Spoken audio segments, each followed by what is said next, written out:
Hello, this is Judy, and for the next hour, I will be reading from the June 1st, 2026 issue of the Toronto Star on the Niagara Frontier Radio Reading Service. I will do my best to pronounce all names and words correctly, yet please forgive me if I do not. And here is our first article, and it's under real estate, and the title is Toronto Tenants Go on Rent Strike as Landlord Says Social Housing Status Exempts Them from Rent Control. The tenants are facing an 8% hike in the mixed income building. And there's a caption that says tenants and supporters stand outside of 6A Green Law, an affordable living complex where residents have been issued an 8% rent increase. And this article is written by Armachi Amadike, and that's Amadike, who is a staff reporter. Tenants at a mixed income affordable housing building in Toronto are refusing to pay an 8% rent increase, nearly 4 times the provincial guideline, after their nonprofit landlord said the units are exempt from rent control rules because they fall under social housing regulations. Residents at the 44-unit building at 6A Greenlaw Avenue near Dufferin Street and Davenport Avenue say the increase is unaffordable. "We do not know that they could do this," said Mary Jane Domingo, a market-rate tenant who has lived in the building since 2009. Though she has experienced rent increases in the past that fall within provincial guidelines, Domingo said she was shocked to learn that, unlike most renters in Ontario, market-rate renters in mixed social housing projects are not fully protected under the Residential Tenancies Act, the province's primary law governing rent increases and evictions. The exemption allows landlords of certain housing projects to enforce rent hikes well above Ontario's guidelines without seeking special permission from the Landlord and Tenant Board, which is the LTB. This, Domingo says, undermines the original mission of the building, owned by Tahanan, and that's Tahanan, Nonprofit Homes Corporation, of providing stable, affordable housing. Tahanan means home in Filipino, Domingo explained, noting the building was established in 1993 to help address the affordable housing needs in the area. It was made for people and not for profit. In a letter shared among tenants, the building's property manager, on behalf of the board of directors, suggested that Tanahan's reserve fund is underfunded, leaving management unable to cover upcoming repairs. Rectifying this, the letter stated, requires annual contributions to the reserve fund to be increased by 15% in 2026, 25% in 2027, and 30% in 2028 before stabilizing to 3% in 2032, once major repairs to common elements are completed. While the board attempted to fund these costs from the reserve fund, there were insufficient funds to address this work and work required in the future, the letter stated. In a separate letter written by Tahanan's lawyer, the board informed tenants that the building status as a social housing project exempts it from sections of the Residential Tenancies Act that restrict rent increases above provincial guidelines. Tahanan did not respond to a request from the Star to comment. Rosalia Thompson, a lawyer with the Advocacy Centre for Tenants Ontario, ACTO, explained that social housing projects with Residential Tenancy Act exemptions are often governed by a patchwork of rules under the Housing Services Act, agreements with municipalities and service manager directives, and funding rules. She noted that the Housing Services Act does not include a set formula for calculating rent increases for market rent tenants in mixed tenancy housing projects. By contrast, tenants paying rent geared to income, RGI, are generally protected from paying more than 30% of their household income toward rent. As a result, rent increases at social housing projects can affect market rent and RGI tenants differently within the same building.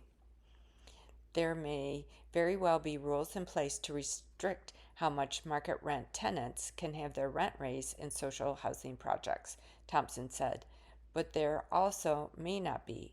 It's very context dependent. You'd have to know the exact regime the housing provider is subject to. The Star reached out to Tahanan's board of directors, inquiring into the legislation and operating agreements that govern rent increases at their property, but did not receive a response. A request for information from the Ministry of Municipal Affairs and Housing was also unanswered by publication time. Having lost her job a year ago, Domingo says the unexpected increase has further strained her finances. What worries me is that if I don't find employment, I might end up on the street. Though she declined to disclose her monthly rent, Romnel Carrubias, Carrubias, another tenant who's also a market rate renter, revealed that he currently pays $1,053 a month. Under the increase, his rent will rise by roughly $125 monthly. Such financial setbacks have unified Tahanan's tenants. Last Friday, 6A Greenlaw Avenue residents gathered outside their building to launch a rent strike aimed at preserving the affordability of their homes. Among them was Edith Mendoza, who says the increase has placed additional pressure on her husband, the household's sole income earner, as she has been unable to work for the past 3 years due to health issues. For me, this has a huge impact, she told the Star. Everyone knows inflation is already a problem. With a teenage daughter to support, Mendoza says her family's finances will be severely affected if Tahanan's board of directors does not reverse its decision. Carmen Bensner-Kerr, a housing advocate with the recently formed Toronto Tenants Union, says the dispute at 6A Greenlaw Avenue is one of the most important fights unfolding in the city because she believes it's one of the last places that is truly deeply affordable in Toronto. Half of its rent geared to income and half is market rent, Kerr explained. But even the market units are still below market rates. It's one of the few buildings where people can actually live comfortably on a minimum or low wage salary. Kerr argues that an 8% increase undermines the city's broader goal of preserving affordable housing. And when there's no limit and no transparency or communication from the board, there's no guarantee there won't be another increase next year, she said. Kerr says the exemption leaves tenants with fewer protections through the landlord and tenant board. Nobody's salary goes up by 8%. Though Tahanan residents don't have an active case with the LTB, Kerr confirmed they all have agreed to keep the exact withheld amount on hand, ready to pay their landlord upon reaching a resolution. And Armachi Amadike is a staff reporter with the Toronto Star. You can reach him at his email, which is aamadike @THESTAR.ca. The next article is titled, Postal Workers Overwhelmingly Ratified Tentative Agreement with Canada Post. Postal workers ratified a 5-year deal with Canada Post, ending a 2-year contract dispute and enabling a massive corporate restructuring. And this article is written by Josh Rubin, who is a business reporter. More than 53,000 postal workers have overwhelmingly ratified a tentative agreement with Canada Post, bringing an end to a 2-year contract dispute that led to 2 national strikes and clearing the way for the Crown Corporation to move ahead with a massive restructuring. Members of the Canadian Union of Postal Workers, which is CUPW, Urban Bargaining Unit, approved the deal 89% to 11%, while CUPW's Rural and Suburban Unit approved their deal 85.9% to 14.1% in voting, which began April 20th and closed Saturday. In a bulletin to members, CUPW National President Jan Simpson, who had come out publicly against the deal, said the union needs to remain united as it pushes back against the Crown Corporation's restructuring, which was given the green light by federal government in September. We still have our work cut out for us. To win the fights ahead, prepare for the next round of bargaining, and mobilize against the government's attacks on our public postal service, we all have to regroup and unite in our struggle, Simpson said. In a written statement, Canada Post CEO Doug Ettinger said the Crown Corporation will try to rebuild trust with its customers and said the restructuring will help them do that.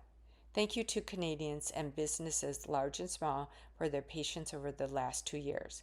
We will work hard to regain your trust, said Ettinger of the agreements, which will last until January 31st, 2029.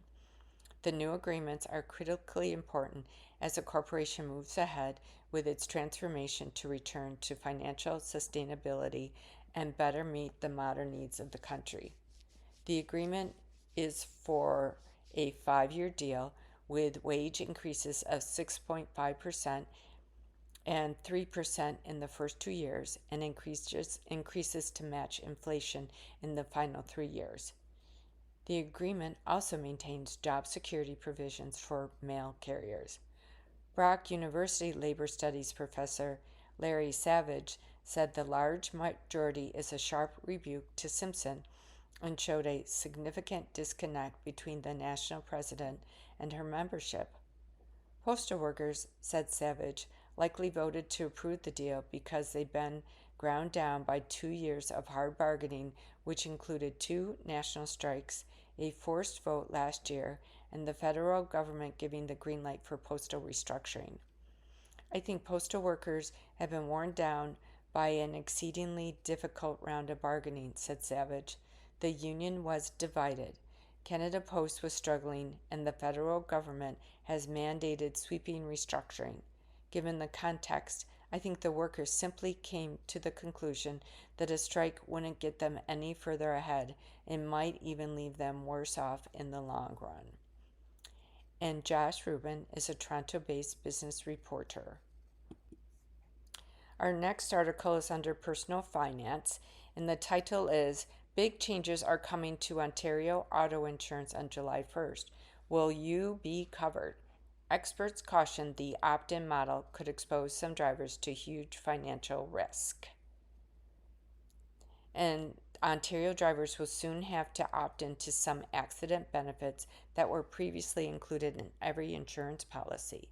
And this article is written by Laura Grady, who is a personal finance reporter.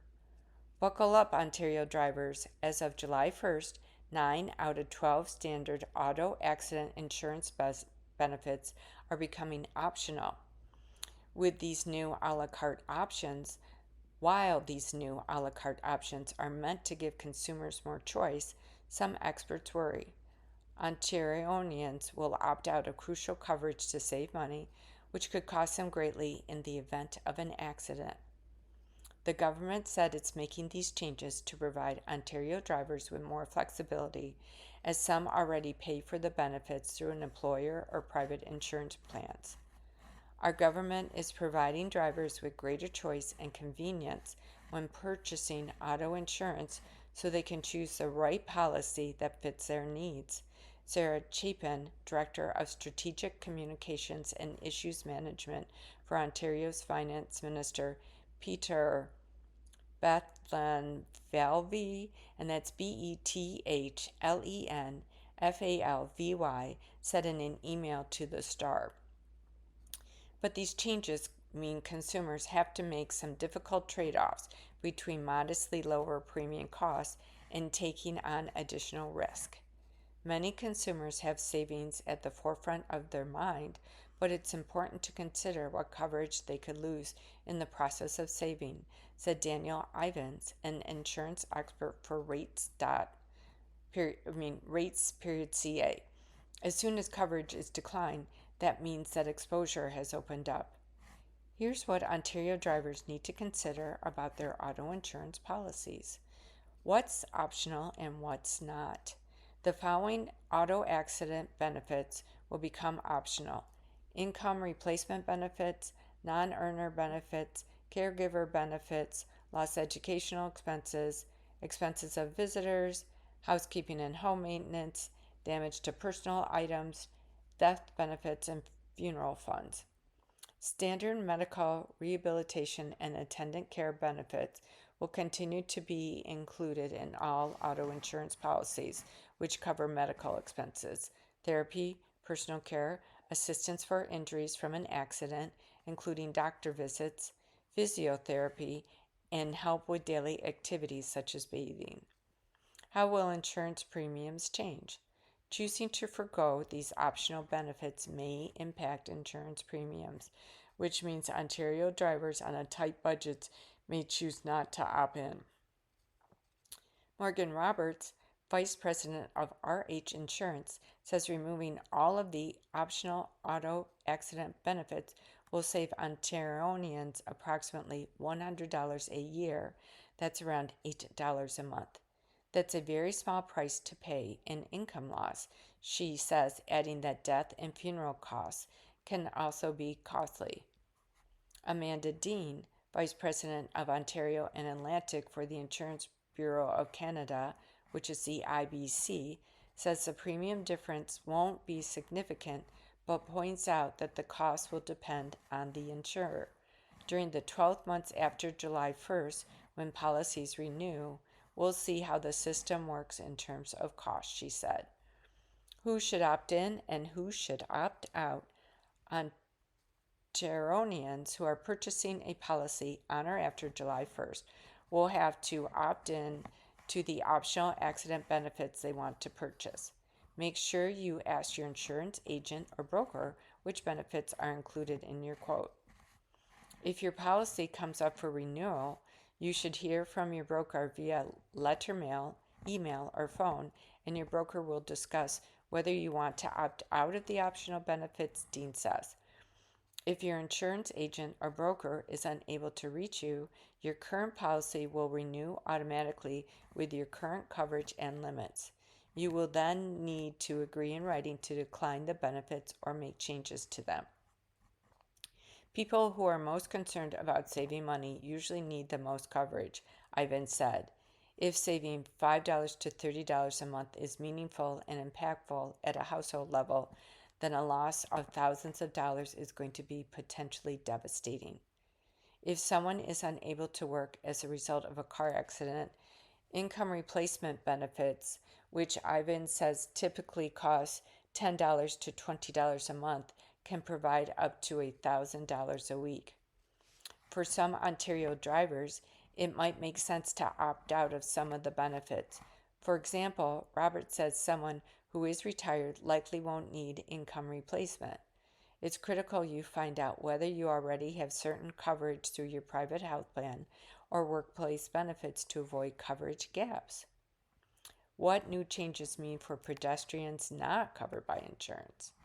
Another big change is that these newly optional accident benefits will only apply to the named insured, the spouse of the insured, dependents of the insured, and of the insured spouse, and people specified in the policy as drivers of the automobile.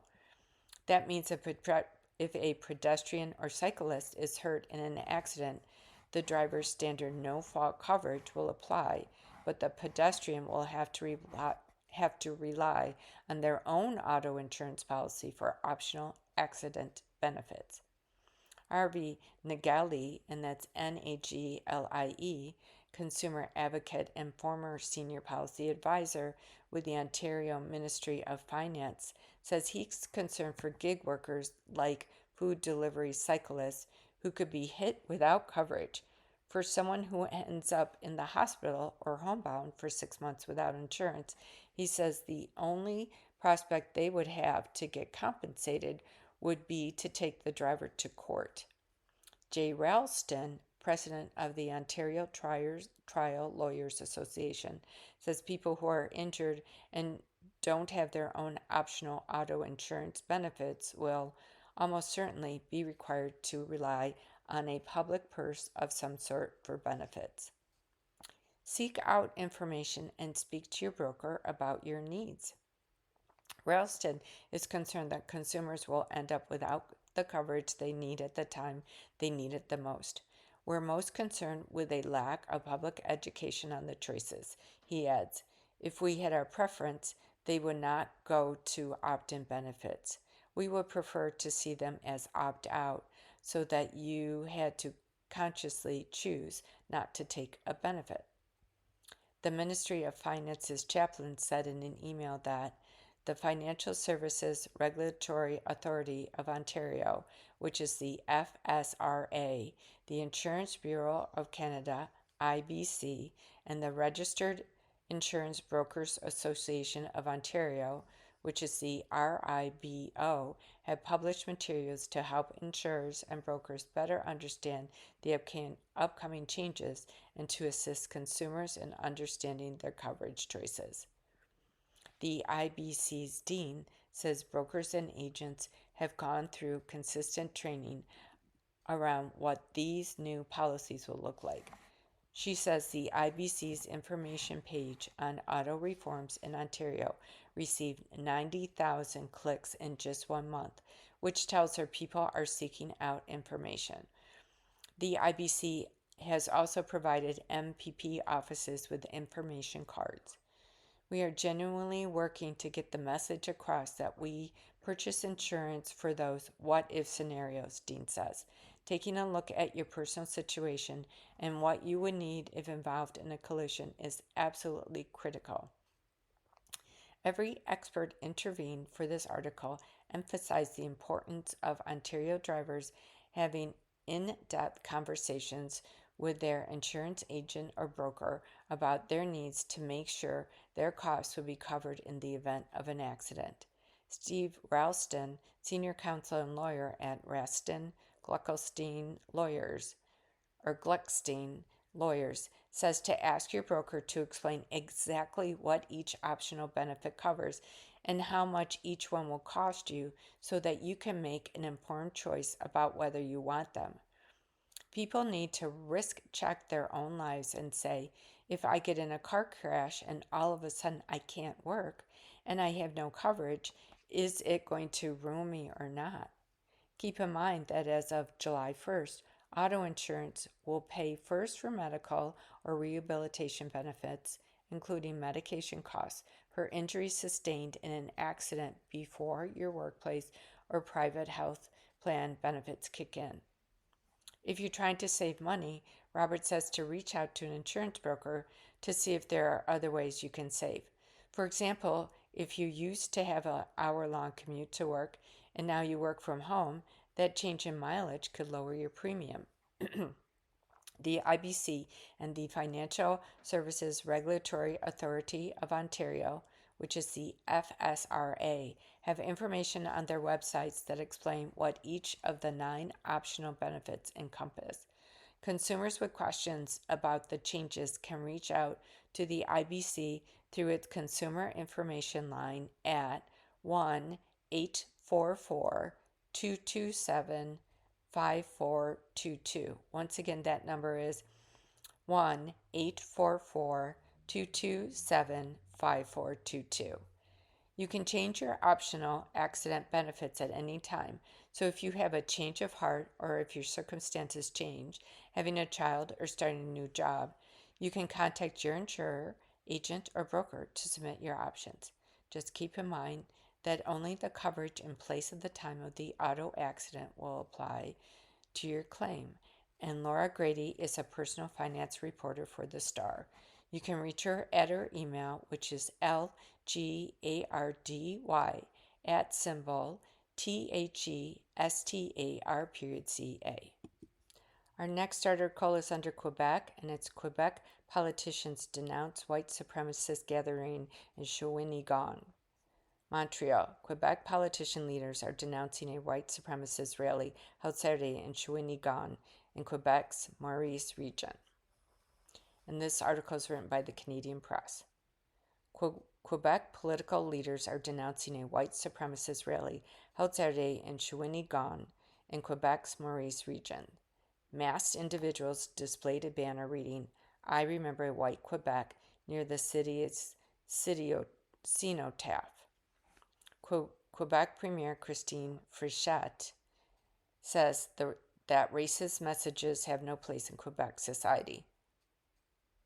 Parti Québécois, and that's Quebecois, Quebecois, leader Paul St. Pierre Plamondon, and that's Plamondon, linked the gathering to hate groups that use sports to normalize extremism. Liberal leader Charles Milliard, and that's Milliard, also denounced the rally, saying it does not reflect the openness of Quebecers. Quebec provincial police say they became aware of the demonstration after receiving a picture that circulated in the media over the weekend, but did not say whether an investigation has been launched. And this report by the Canadian Press was first published June 1st, 2026. You are listening to a reading of articles and features from the Toronto Star on the Niagara Frontier Radio Reading Service. The next article is titled, Advocates Call on Ottawa to Limit Nicotine Use Among Youth, Demand Stricter Measures.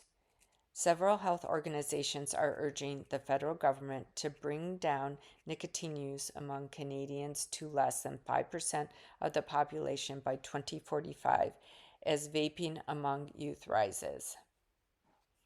And this article is written by Ritika Dubey, and that's Ritika of the Canadian Press.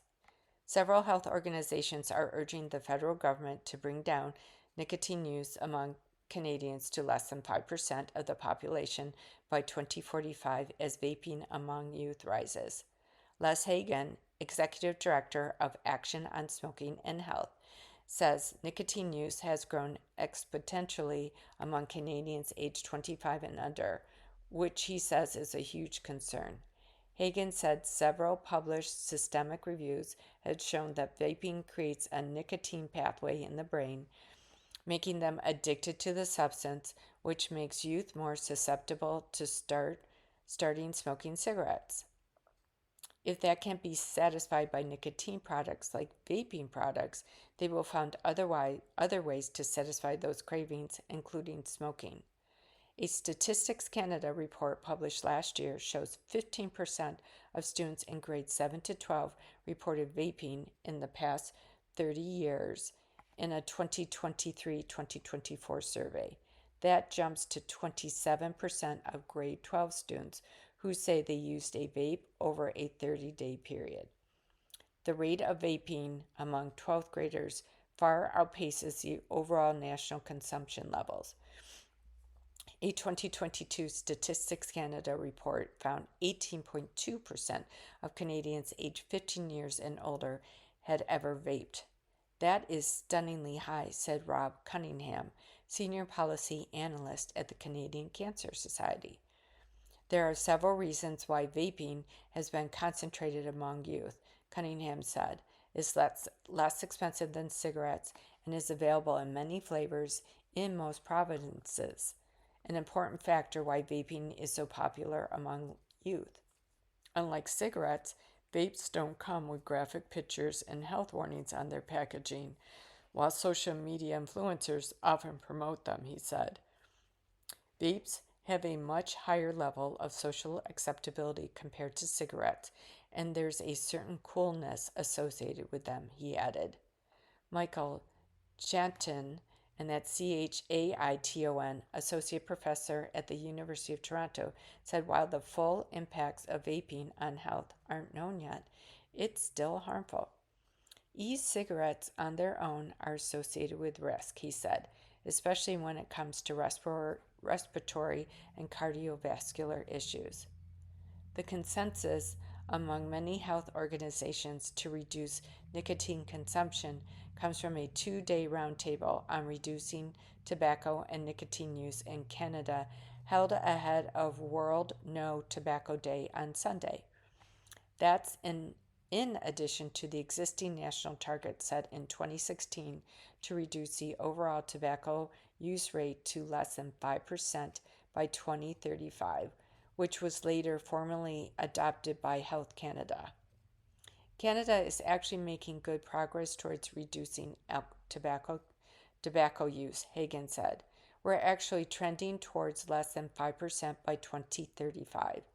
Hagan says 5 million fewer Canadians are consuming tobacco today compared to the levels 26 years ago, which he says is extremely good news.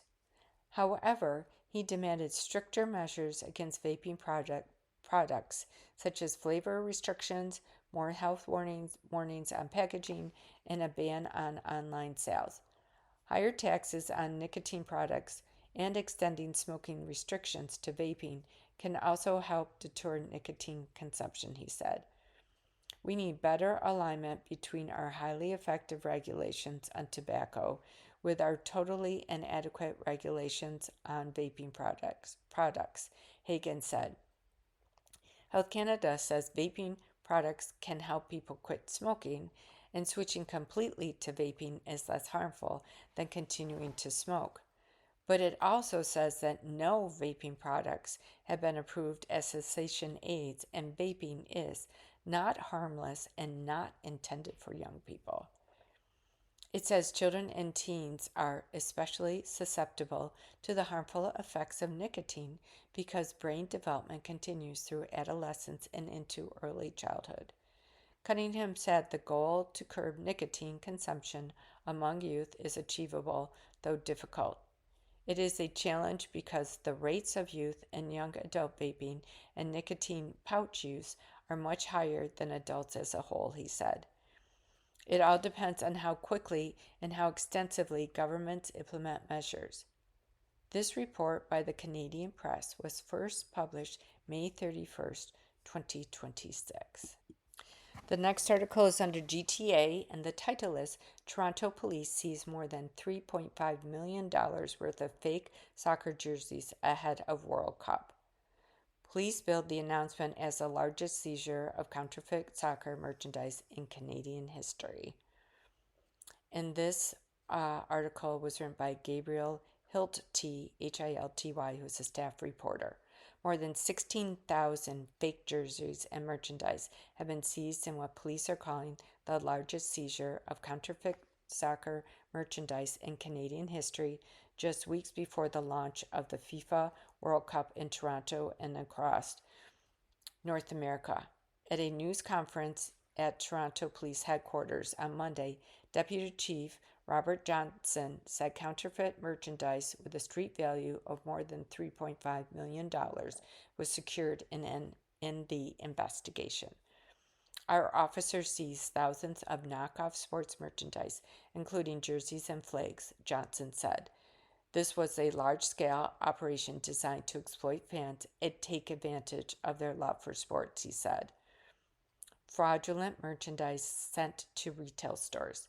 Investigators searched a Mississauga warehouse on May 26 following a tip from Lipkus LAPKUS Law LLP, according to a news release. Officers found a large quantity of fraudulent merchandise in the warehouse, including jerseys, hats, flags, and other items. Officers seized more than 16,000 fraudulent jerseys and flags purporting to be name brand, including FIFA, Nike, Adidas, and Puma, as well as 2 counterfeit FIFA World Cup trophies, according to police. The merchandise was then supplied and distributed to retail stores. Folks are walking into retail stores thinking they're buying an authentic piece, said Superintendent David Eklund told reporters. They're paying full price as if it were authentic, but they're getting a fake counterfeit. A 41-year-old from Milton and a 62-year-old from Mississauga have been arrested and face charges including fraud over $5,000, passing off wares or services with intent to deceive or defraud, and selling, offering for sale, or distributing on a commercial scale goods under the Trademarks Act. Given the size of the seizure, we believe the 2 men were running the scam for some time, Eklund said. They operated as a distributor under the name Amana Trading Company, selling to retail stores. The 2026 FIFA World Cup begins on June 11th with an opening ceremony in Mexico City, which hosts the first game between Mexico and South Africa at 3 p.m. The action kicks off the next day in Toronto when the Canadian men's national team faces Bosnia and Herzegovina at Toronto Stadium at 3 p.m. after the opening ceremony concert.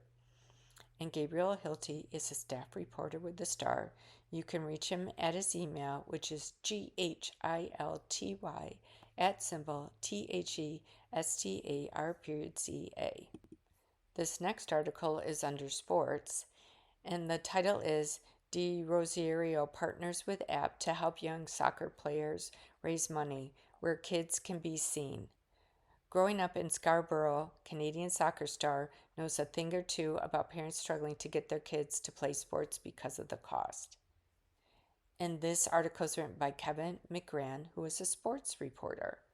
Growing up in Scarborough in a family of Guyanese immigrants, Dwayne De Rosario knows a thing or two about underserved communities and parents struggling to get their kids to play sports due to the cost associated with organized leagues.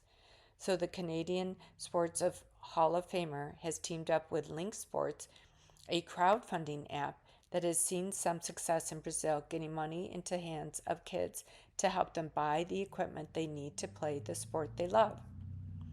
I see the game developing in terms of the play-to-play model, said De Rosario, among the career leaders in goals for Toronto FC, 4th, and the Canadian men's team, 3rd.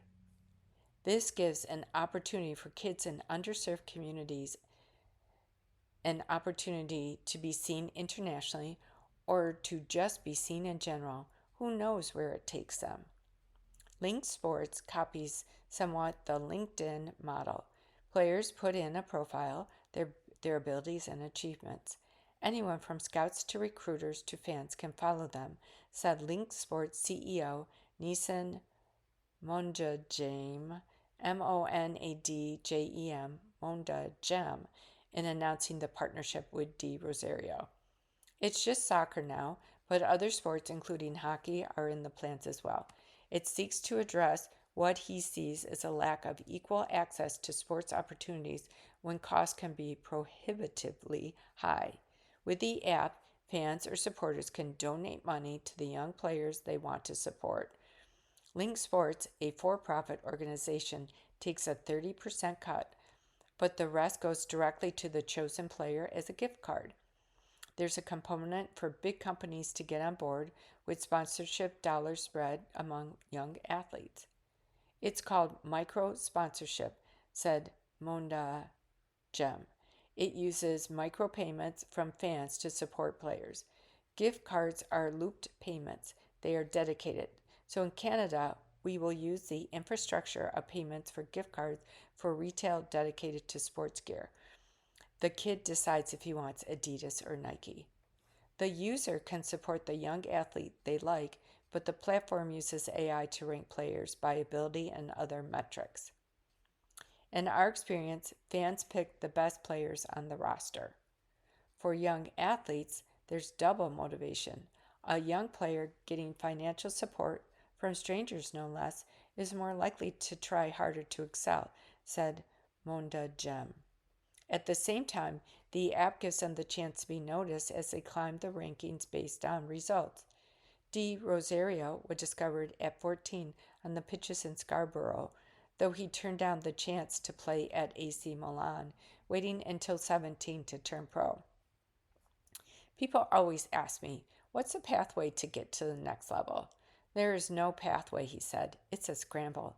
Everyone has their own journey. So this platform engages youth and gives them a platform to showcase themselves to the world. In Scarborough, who's seen these kids? It's still a high-density immigrant population. Single parents, families that don't have the resources. Link Sports bridges that gap. It makes you feel important. It creates an environment where kids can be seen. Kids can feel heard. Kids can learn and develop their craft. There are so many kids that are good because of whatever. They can't get through the door. And Kevin McGran is a star sports reporter based in Toronto. Our next article is under business, and it's an opinion article under the Money Coach, and it says retiring without a pension. Here's how you can get guaranteed retirement income for life. And this article is written by Laura Grady, who's a personal finance reporter. And Laura Grady is a personal finance reporter for The Star. You can reach her via her email, which is lgrady at symbol THESTAR.ca. Question: I don't have a pension. How can I get a guaranteed income for life once I retire?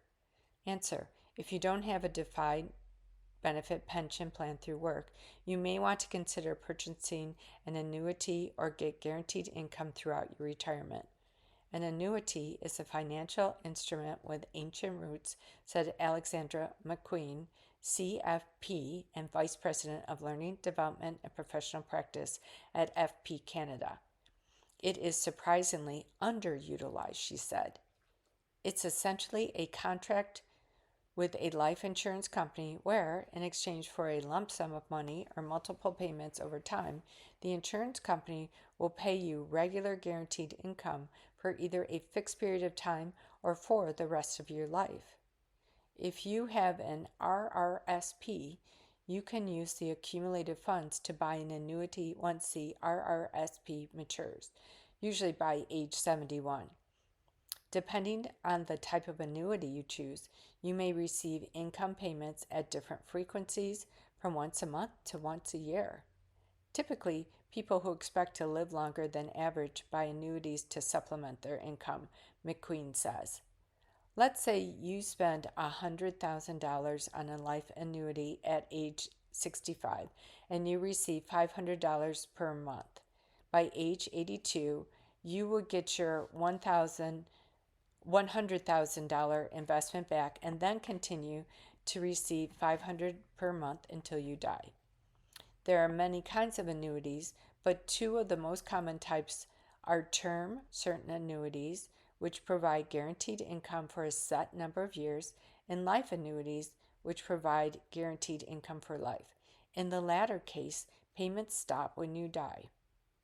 The cheapest option is an annuity that pays only as long as the annuitant is alive, but you can purchase a guarantee where your spouse or your estate receives payments for a specified period after you die, or you can purchase a survivor benefit that will pay out as long as the survivor is alive. McQueen says, you can also purchase an annuity that pays out as long as either spouse is alive, independent of who dies first. The best time to buy an annuity depends on your financial needs and sources of income. You can get an annuity that starts paying right away, or you can buy a deferred annuity where you pay for the annuity ahead of time and to start receiving payments later. You can also purchase an advanced life deferred annuity, which is an ALDA, designed to start payments by age 85. The longer you can delay the money from arriving, the cheaper the initial cost, McQueen explains. This is because delaying the payout gives the insurance company more time to invest and grow your initial deposit.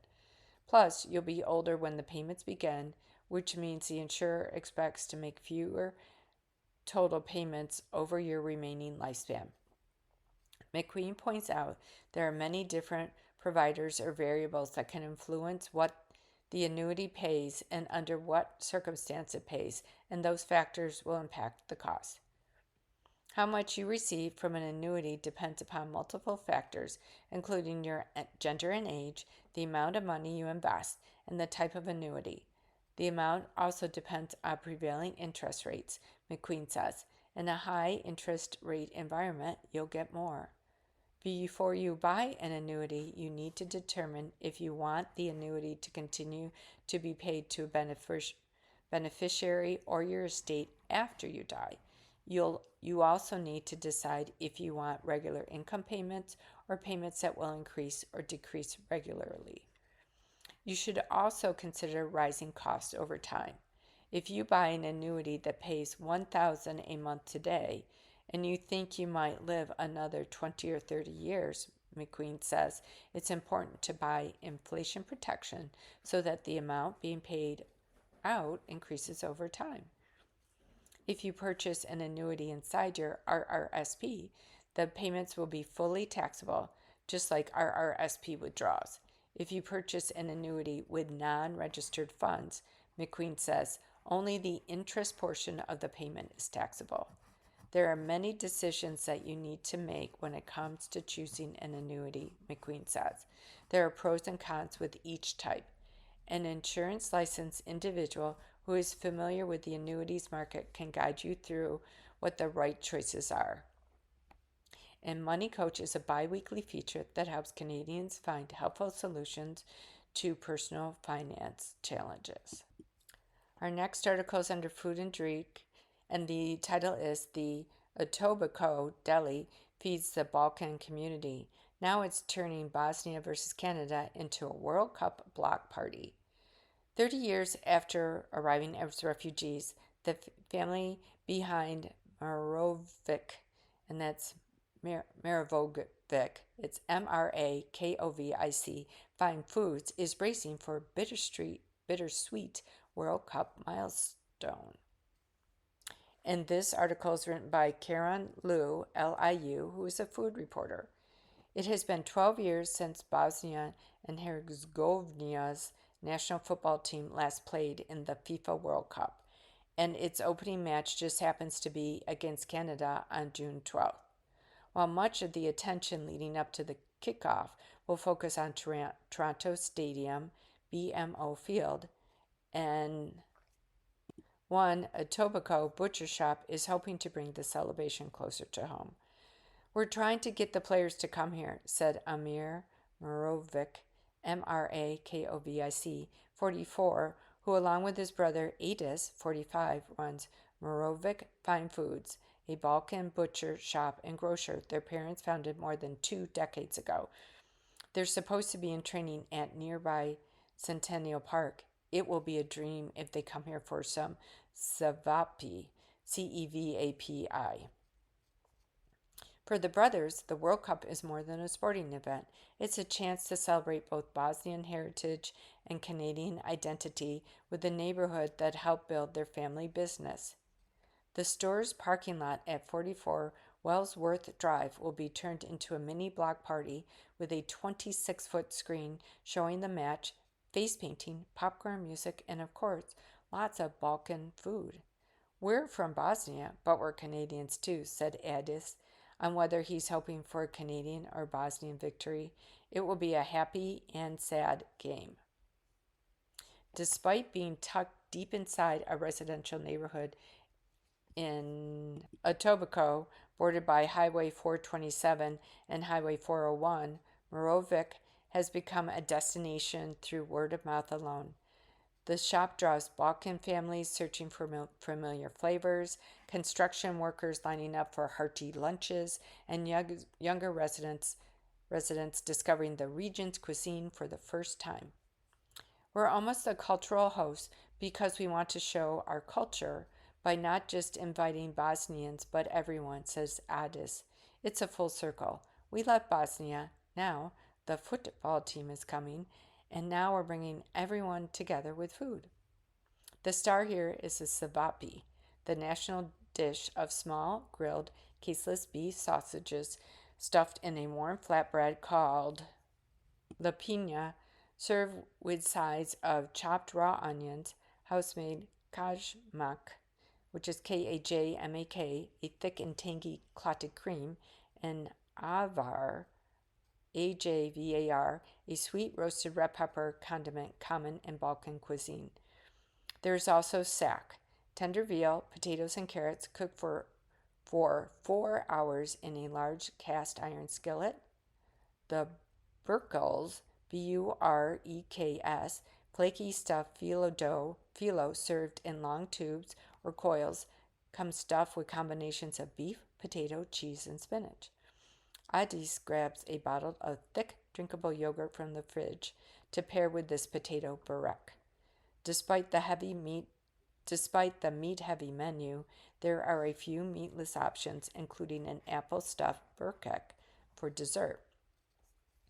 This Etobicoke institution traces back to Sarajevo, Sarajevo, where the brother's father, Meho Marovic, worked as a butcher before the Bosnian War broke out in 1992. Meho, and that's Meho, his wife Ferida, and their two children fled to Canada, eventually arriving in Quebec City in November 1994 alongside other Bosnian refugees. No one in the family spoke English or French. To survive, Meho did what he did best back home. He sold meat. Specifically, he sold meat brined with salt, garlic, and pepper for 2 weeks, then hung, smoked, and dried for 30 to 40 days, as well as traditional smoked beef sausages called sujuk, S-U-J-U-K. My father didn't see a lot of opportunities in Quebec City, so he bought a Topaz for $800, made 100 kilograms of smoked meat in some lady's backyard, brought a map, and said he was going to Toronto, said Amar. A mechanic told his father there was no way his clunker would reach Toronto, but nonetheless gave him $100 for good luck.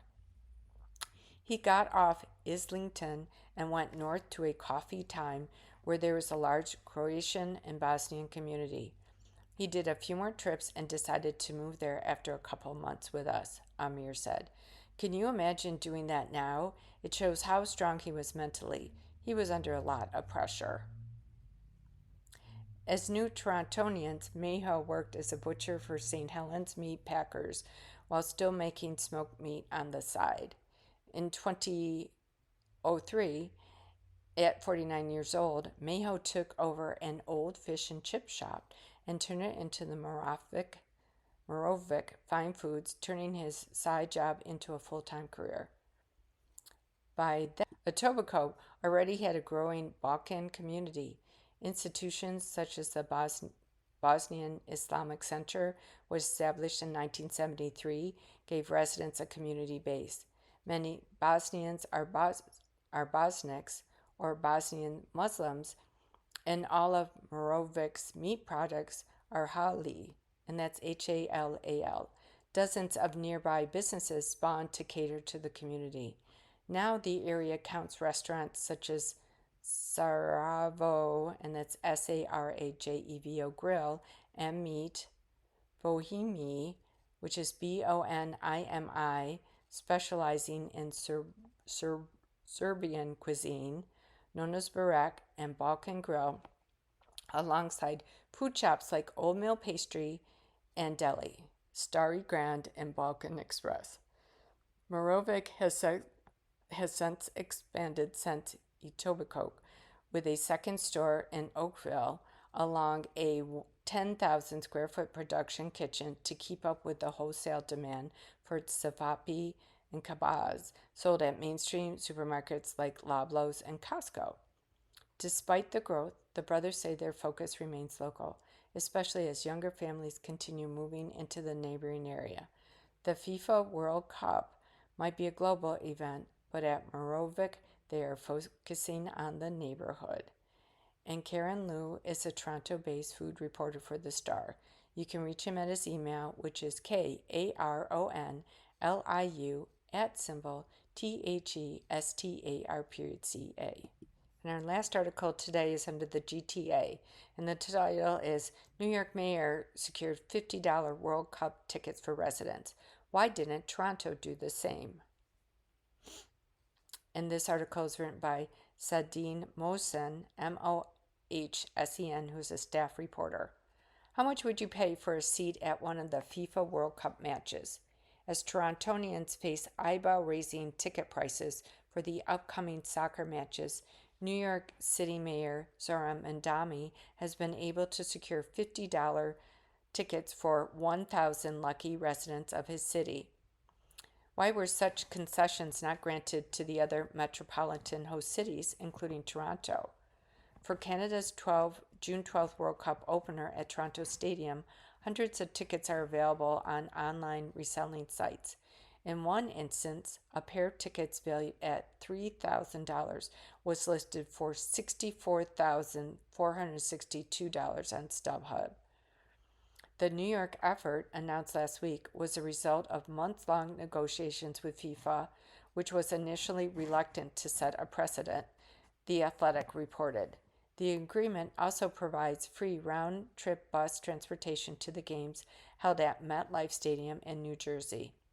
It was a rare affordability win. FIFA's ticket sale process and pricing model has frustrated fans worldwide and prompted investigations by the attorneys general in New York and New Jersey. The $50 New York tickets will be distributed by ballot as part of the mayor's promise to grant locals easier access to the tournament. New Yorkers had to enter a lottery system which checks for proof of residency and aimed to prevent tickets from being resold or scalped. FIFA comes into your town and sets whole new rules, said Maddie, and I'm just going to spell it, Siemiatycki,